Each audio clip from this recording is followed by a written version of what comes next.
अस्सलामुअलैकुम। तो इस वीडियो के अंदर हम लोग अपने एग्जाम्पल 4.7 को स्टार्ट करेंगे।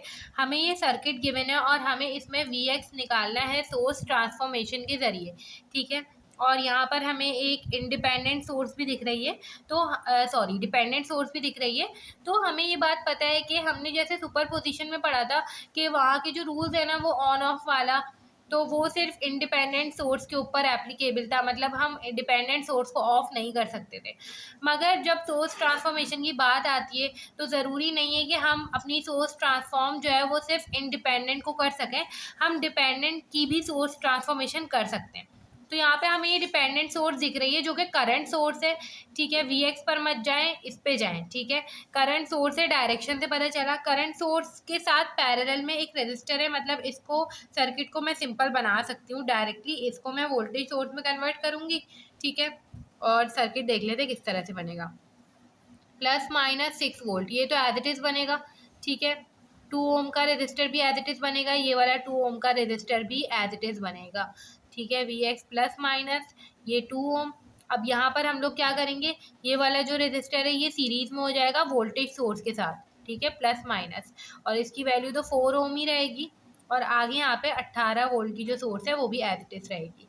अब सवाल ये है कि हमें इसकी वैल्यू रखनी है। वैल्यू कैसे रखते हैं डिपेंडेंट सोर्स की? तो ये जो वी एक्स है ना ये एज इट इज़ आता है, ठीक है। वी एक्स को आपने एज इट इज़ लिखना होता है, सिंपल नंबर्स की कैलकुलेशन करनी होती है जैसे हम किया करते थे। V equals to I R होता है हमारे पास, तो आई हमें निकालना है, ठीक है। वी निकालना है, sorry, V equals to I R हो जाएगा। आई की वैल्यू कितनी है 0.25 और 4 है हमारे पास रेजिस्टर, तो ये आंसर आएगा हमारे पास 1, ठीक है। सिंपल हमने यहाँ पे लिख दिया। अब ये हमारे पास सर्किट बन चुका है।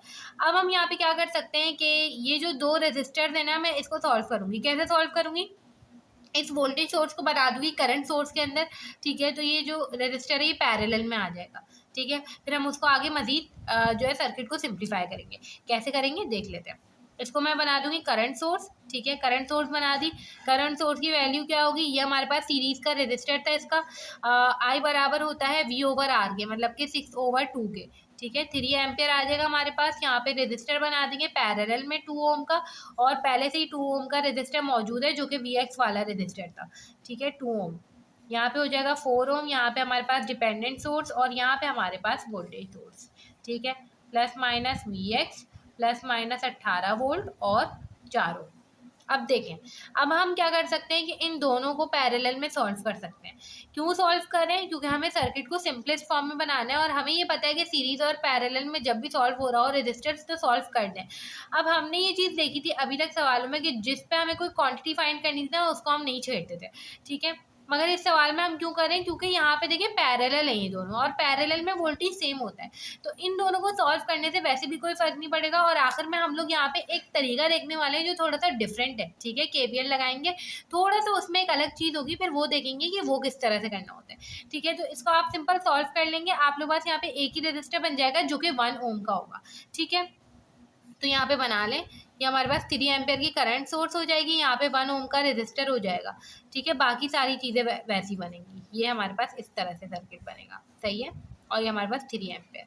अब देखिए 3 एम्पेयर और 1 ओम, जहाँ पर हमारे पास वी एक्स प्लस माइनस आएगा, इसको मैं क्या कर सकती हूँ कि इसको मैं सॉल्व कर सकती हूँ, कन्वर्ट कर सकती हूँ वोल्टेज सोर्स के अंदर, ठीक है। तो वोल्टेज सोर्स में हम इसको कन्वर्ट करेंगे, प्लस की साइन ऊपर आएगी माइनस की नीचे, ठीक है। सीरीज में रेजिस्टर बनेगा, कौन सा वाला 1 ओम का जो सॉल्व करके आया है, ठीक है। और यहाँ पे हमारे पास आगे कौन सा रेजिस्टर था, 4 ओम का था, ठीक है। और यहाँ पे हमारे पास डिपेंडेंट सोर्स थी, यहाँ पे हमारे पास इंडिपेंडेंट सोर्स थी, ठीक है। प्लस माइनस 18 वोल्ट, ये है प्लस माइनस का वी एक्स, ये है 4 ओम, ठीक है। और वोल्टेज सोर्स की वैल्यू क्या होगी, V equals to I R होता है, मतलब कि 3 × 1 जो कि हो जाएगा 3 वोल्ट। अब एक चीज़ देखें, अगर आप लोग सोचें कि भाई हमने तो वी एक्स ही गायब कर दिया सर्किट के अंदर से, वी एक्स ये रहा था ना, हमें तो वी एक्स निकालना है। वी एक्स हमारे पास 4 ओम से पहले था, ये रहा, मतलब कि वी एक्स इस टर्मिनल पर है, वी एक्स प्लस माइनस ऐसे है कुछ, सही है। अब हम लगाएंगे केवीएल। केवीएल कैसे लगाएंगे, बेशक यहाँ पे कोई एलिमेंट नहीं लगा हुआ, मगर आप लोग एक लाइन खुद से सपोज कर लेंगे ये एक टर्मिनल है और यहाँ पर हमें वी एक्स फाइंड करना है। तो अगर हम गौर से देखें तो यहाँ पे 2 लूप बन रहे हैं, तो दोनों लूप्स को हम लोग आपस में केवीएल लगा के सॉल्व करके वी एक्स निकाल सकते हैं ईजिली, ठीक है। सबसे पहले हमें क्या करना होता है, करंट की डायरेक्शन सपोज करनी पड़ती है। करंट की डायरेक्शन सपोज कर ले दोनों लूप्स के अंदर आई, ठीक है। अब यहाँ पे क्या होगा, सिंपल आई कैसे गुजर रहा है, माइनस का Vx प्लस का 1i, ठीक है, मतलब कि सिर्फ i, और प्लस का 3 वोल्ट इक्वल टू 0। ये पहले लूप की इक्वेशन बन गई। यहाँ से आप लोग जो है Vx की वैल्यू निकालें। Vx बराबर हो जाएगा i प्लस का 3 के। मेरे पास i होना चाहिए था, तभी मैं Vx निकाल सकती हूँ। अब मैं दूसरे लूप की भी इक्वेशन बनाऊंगी, दोनों को आपस में सॉल्व करूंगी, आंसर आ जाएगा, ठीक है। अब देखिए यहाँ पे i जो है यहाँ से एंटर हो रहा है माइनस से, तो माइनस का 18 माइनस का Vx प्लस का 4i और प्लस का Vx इक्वल टू 0, ठीक है। अब अगर हम गौर से देखें तो Vx कैंसिल हो जाए, तो यहाँ से हमें सॉल्व करने की जरूरत ही नहीं पड़ेगी, i की वैल्यू आ जाएगी, ठीक है। 4i बराबर हो गया 18 के। अब देखें 18 डिवाइड बाई 4 करेंगे तो हमारे पास i की वैल्यू आएगी जो कि आ गई हमारे पास 4.5, ठीक है। 4.5 आ गई। सिंपल इसमें 3 प्लस कर दें, हमारे पास आंसर आ जाएगा Vx का, जो कि हमारे पास होगा 7.5 वोल्ट। तो हमें सिर्फ KVL लगाना पड़ा, और हमने यही चीज़ डिस्कस की थी कि हम KVL, KCL, CDR, VDR इन सब से ही सॉल्व करेंगे, ज़्यादा बड़ी टेक्निक का यूज़ नहीं करेंगे, सर्किट को बिल्कुल सिंपल कर देंगे। एक लूप जितना हमने इसको कह सकते हैं कि सर्किट बना दिया था, तो हमने फिर इसको सॉल्व कर लिया। अब हम प्रैक्टिस प्रॉब्लम 4.7 जो है वो देख लेते हैं कि वो हमारे पास किस तरह से सॉल्व होगी। अब देखिए ये हमारे पास प्रैक्टिस प्रॉब्लम 4.7 है। इसमें हमें सोर्स ट्रांसफॉर्मेशन के ज़रिए Ix निकालना है, ठीक है। तो सिंपल यहाँ पे मुझे दो सोर्सेज दिख रही हैं, एक मेरे पास है ये वोल्टेज सोर्स, और एक मेरे पास है करंट सोर्स, ठीक है। अगर मैं इसको जो है ट्रांसफॉर्म कर देती हूँ, ठीक है, वोल्टेज सोर्स में, और उसके साथ सीरीज में रेजिस्टर लगाती हूँ, तो ये पूरी ब्रांच हट जाएगी और यहाँ से करंट गुजरने वाला मैं फाइंड नहीं कर सकूंगी, ठीक है। तो यहाँ पे जो सोर्स ट्रांसफॉर्मेशन करेंगे वो हम इस सोर्स की करेंगे, इसके साथ सीरीज में रेजिस्टर भी है, ठीक है। तो सिंपल हम क्या करेंगे कि इसको 24 मिली एम्पियर लिख देंगे, ठीक है। यहाँ पर रेजिस्टर बनाएंगे, यहाँ पर हम जो है पैरेलल में रेजिस्टर बनाएंगे, और एक डिपेंडेंट कौन सी सोर्स बनाएंगे, अब हम करंट सोर्स बनाएंगे, ठीक है। करंट सोर्स की डायरेक्शन रखेंगे नीचे की साइड, क्यों, क्योंकि पॉजिटिव जो साइन है वो नीचे की साइड पर है। और मुझे इसकी वैल्यू कैसे पता चलेगी, उससे पहले मैं बाकी सबकी वैल्यूज लिख देती हूँ। ये है 5 ओम, ये है 10 ओम, जहाँ से Ix जा रहा है, ठीक है। अब सिंपल अगर हम देखें तो मुझे इसकी वैल्यू चाहिए, आई की चाहिए, V ओवर R होता है, ठीक है। V मेरे पास ये रहा और R मेरे पास ये रहा, 2 डिवाइड बाई 5 होता है हमारे पास 0.4, और Ix अपनी जगह पर ऐसे ही रहेगा, ठीक है। अब देखें यहाँ पर ना, अगर हम गौर से देखें तो करंट फाइंड करने का क्या तरीका है। मैं यहाँ पे CDR, मुश्किल होगी CDR लगाने में, क्यों, क्योंकि जो है ना, अगर हम देखें तो ये करंट यहाँ पे आ रही इधर और इधर डिवाइड हो रहे हैं, मगर आगे भी तो एक ब्रांच है और वो डिपेंडेंट है, ठीक है। ऐसा भी नहीं हो सकता कि हम एक डिपेंडेंट और एक इंडिपेंडेंट को ऐड कर दें, ठीक है। तो मैं सिंपल क्या करूँगी कि मैं इस नोड पर KCL लगाऊंगी। अब जैसे ही मैं इस नोड पर KCL लगाती हूँ, तो मेरे पास जो 24 मिली एम्पेयर है वो एंटर हो रहा है, तो माइनस का 24 मिली एम्पेयर हो जाएगा ये, ठीक है। प्लस का Ix, यहाँ से भी एक करंट जा रहा है, उसे मैं I1 का नाम दे देती हूँ, ठीक है। प्लस का I1, और ये हमारे पास हो जाएगा प्लस का 0.4 Ix इक्वल्स टू 0, ठीक है। अब अगर हम गौर से देखें तो हमारे पास एक ही इक्वेशन है और दो अननोन है, तो इससे भी हम फाइंड नहीं कर सकते। तो हम एक चीज़ कह सकते हैं कि इसका नोड वोल्टेज को नाम दे देते हैं हम Vx का, ठीक है।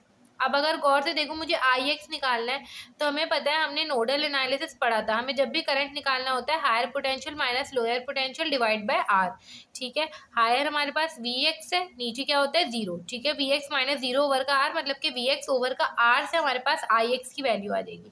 मगर उसके लिए पहले मुझे Vx फाइंड करना है, तो उस पूरी इक्वेशन को क्या करें, Vx की फॉर्म में लिख दें, ठीक है। तो ये हो जाएगा माइनस का 24 एक्सपोनेंट माइनस का 3, ठीक है। प्लस का Ix की जगह मैं क्या लिख दूंगी, Vx ओवर का 10, ठीक है। I1 की जगह क्या लिख देंगे, Vx ओवर का 5, ठीक है। प्लस का 0.4 Vx ओवर का 10 इक्वल्स टू 0, सही है, हमने ऐसे लिख दिया। अब देखें हम इसको जो है थोड़ा सा सिंप्लीफाई कर लेंगे।